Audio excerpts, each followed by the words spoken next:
Hello everyone, discussion with সাদি YouTube চ্যানেলে আপনাদের সবাইকে স্বাগতম। আজকে আমরা কথা বলবো সম্প্রতি বিবলিও ফাইল থেকে প্রকাশিত দ্য ফোর হর্সম্যান প্রজেক্টের অধীনে মোহাম্মদ আলমগীর তৈমুর স্যারের লেখা নির্বাণ বইটি। আপনাদের যাদের হরর বা ফোক সাহিত্য নিয়ে আগ্রহ রয়েছে, ফোক হরর স্পেশালি, তাদের কাছে এই বইটি অবশ্যই ভালো লাগার কথা আমার যা মনে হয়েছে। প্রথমে যদি আমরা দেখি বইটির প্রচ্ছদ এবং ওভারঅল প্রোডাকশন কোয়ালিটি, এটা অত্যন্ত সুন্দর।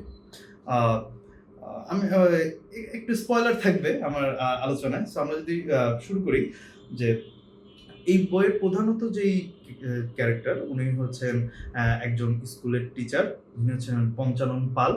আহ, স্বাভাবিক ছাপোষা জীবনের মধ্যেই তার দিন অতিপাত হচ্ছে।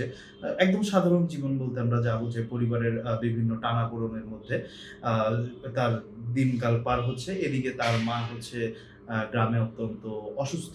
সো মাকে দেখতে যাওয়ার তাড়না থেকেই সে হচ্ছে বাসা থেকে বের হয় যে সে আসলে গ্রামে তার মায়ের সাথে দেখা করতে যাবে।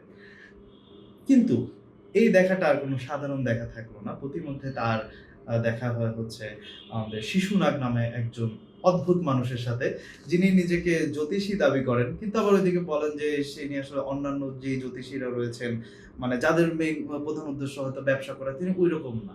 তিনি পঞ্চাননকে দেখেই কিছু অদ্ভুত ভবিষ্যৎবাণী করে দেয়, যেটা প্রথমে শুনলে হয়তো মনে হতে পারে যে হয়তো আন্দাজে বলছে, অথবা এ লোক হয়তো কোনো একটা ডাউট।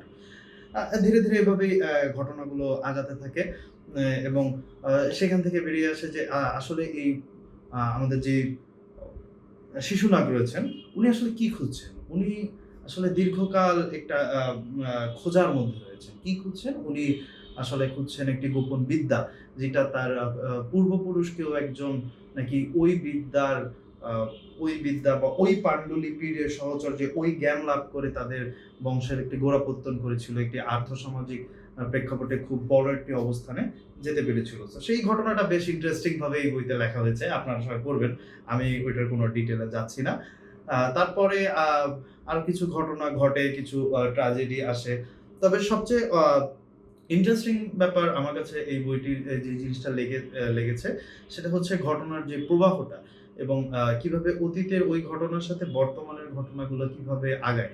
কারণ রিসেন্টলি আমি বেশ কয়েকটা বাংলা থ্রিলার বই দেখেছি যে আহ, খুব ইন্টারেস্টিং ব্যাক স্টোরি আনা হয়, কিন্তু ওই ব্যাক স্টোরিগুলো আসলে ওই বইগুলোর সাথে, মানে ওই ব্যাক স্টোরিটা ওইরকম না হলেও কোনো সমস্যা ছিল না। ওই ব্যাক স্টোরিটা জাস্ট অ্যানাদার প্লট, যে ওইটা থাকলেও যা, না থাকলেও তা। কিন্তু আমরা যদি এই নির্বাণ বইটার ক্ষেত্রে দেখি, নির্বাণে ওই জিনিসটা খুব সুন্দরভাবে ব্যালেন্স করা হয়েছে, যে গ্রামের বর্ণনাগুলো কেমন, একজন সাধারণ মানুষের টানপোড়ন টা কেমন চলছে, এবং সে একই সাথে এই অদ্ভুত ঘটনাটার সম্মুখীন হয়ে কিভাবে তার মধ্যে ধীরে ধীরে জড়িয়ে গেল, এবং অবশেষে সে আসলে তার পরিণতিটা কি, এটা কি ট্র্যাজেডি নাকি বিশাল বড় কিছু, নাকি এই টোটাল ঘটনাটা একটা ভাওতাবাজি। তো আমি অবশ্যই সাজেস্ট করবো যে আপনাদের যাদের ফোক হরর বা এই ধরনের গ্রামীণ কনটেক্সটের গল্প পড়তে ভালো লাগে, তারা অবশ্যই এই নির্বাণ এই বইটি একবার পড়ে দেখবেন। সবার ভালো লাগবে।